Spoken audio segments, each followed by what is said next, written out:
कानपुर के आर्यनगर स्थित शहर के प्रतिष्ठित दी गैंजेस क्लब लिमिटेड के परिसर में गुरुवार शाम को पिकलबॉल खेल का विधिवत एवं भव्य शुभारंभ किया गया। क्लब के चेयरमैन विजय कपूर व पूर्व विधायक अजय कपूर के कर कमलों द्वारा इस नए खेल कोर्ट का उद्घाटन संपन्न हुआ। इस विशेष अवसर पर मुख्य अतिथि के रूप में शहर के प्रमुख उद्योगपति सुधीर अग्रवाल उपस्थित रहे। कार्यक्रम के दौरान क्लब के सदस्यों और उनके परिवारजनों की भारी उपस्थिति रही, जिन्होंने इस नए खेल का उत्साहपूर्वक स्वागत किया। उद्घाटन के बाद उपस्थित सदस्यों को संबोधित करते हुए क्लब के चेयरमैन विजय कपूर ने सभी का स्वागत किया। उन्होंने कहा कि गैंजेस क्लब हमेशा से अपने सदस्यों को विश्वस्तरीय सुविधाएं और अत्याधुनिक खेल मंच प्रदान करने के लिए प्रतिबद्ध रहा है। उन्होंने भरोसा दिलाया कि क्लब को दिन प्रतिदिन नई ऊंचाइयों पर ले जाया जाएगा और इसी कड़ी में सदस्यों के शारीरिक और मानसिक विकास को ध्यान में रखते हुए इस पिकलबॉल कोर्ट की शुरुआत की गई है। चेयरमैन विजय कपूर ने पिकलबॉल खेल की लोकप्रियता और इसके फायदों के बारे में विस्तार से जानकारी साझा की। उन्होंने बताया कि पिकलबॉल वर्तमान में एक बेहद लोकप्रिय और तेजी से बढ़ता खेल है, जो टेनिस, बैडमिंटन और टेबल टेनिस का एक शानदार और मिला-जुला रूप है। इसे एक छोटे कोर्ट पर ठोस पैडल और छेद वाली प्लास्टिक की गेंद की मदद से 2 या 4 खिलाड़ियों के बीच खेला जाता है। इस खेल का मुख्य उद्देश्य गेंद को नेट के पार भेजना और सामने वाले खिलाड़ी को उसे वापस करने से रोकना होता है। यह खेल न केवल मनोरंजक है, बल्कि स्वास्थ्य के लिहाज से भी एक संपूर्ण व्यायाम है।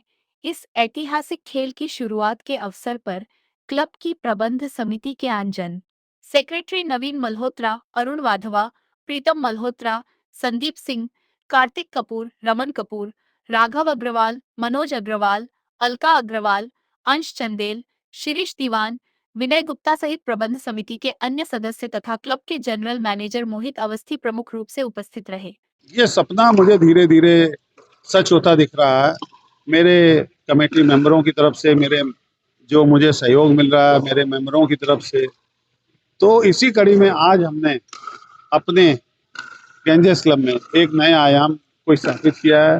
पिकिल बॉल, जो कि इस समय युवाओं का सबसे पसंदीदा गेम है, उसका एक इंडोर कोर्ट हमारे यहाँ आज स्थापित हुआ है, जो कानपुर के किसी भी क्लब में अभी तक स्थापित नहीं हुआ। कानपुर में पिकिल बॉल के दो कोर्ट जरूर हैं, लेकिन इससे बढ़िया और इंडोर कोर्ट कानपुर में नहीं है और किसी भी क्लब में नहीं है। ये भी एक आपको बता दूं। सबसे बड़ी बात क्या है कि आप लोगों के सहयोग से मुझे हर 3 महीने में यहाँ कोई ना कोई नई चीज देनी है, जिससे कि पूरे देश में कानपुर का नाम हो और गैंजेस क्लब का नाम हो। ये मैंने प्रण किया था कि जब मैं गैंजेस क्लब का अध्यक्ष बना था, तो मैंने प्रण किया था कि किसी भी तरीके से गैंजेस क्लब को उस ऊंचाइयों तक लाना है जिसमें पूरे भारतवर्ष में गैंजेस क्लब को लोग जाने और गैंजेस क्लब आने के लिए लालायित रहे। मैं मेंबरों को बड़ा बड़ा धन्यवाद देता हूं कि उनके सहयोग से, मेरे कर्मचारियों के सहयोग से और हमारी कमेटी के सहयोग से ये सब हो सका है। और जल्दी जल्दी मैं आपको एक नया एक और जो है यहाँ पर धमाका करने वाला हूँ बहुत जल्दी, वो आपको जल्दी बताऊंगा। और मैं आप लोगों को भी बहुत बहुत धन्यवाद देता हूँ कि समय समय पर आप लोगों ने हमेशा आकर हम लोगों का मान बढ़ाया है, हम लोगों को कहा है कि आप लोग आगे बढ़ो, तो हम लोग आप लोगों के सहयोग से भी आगे बढ़ रहे हैं। और बहुत बहुत आप लोगों का धन्यवाद, शुभकामनाएं देता हूँ पूरे गैंजेस क्लब के बच्चों को, गैंजेस क्लब के परिवार को। और आज ये कोर्ट मैं गैंजेस क्लब परिवार को समर्पित करता हूँ।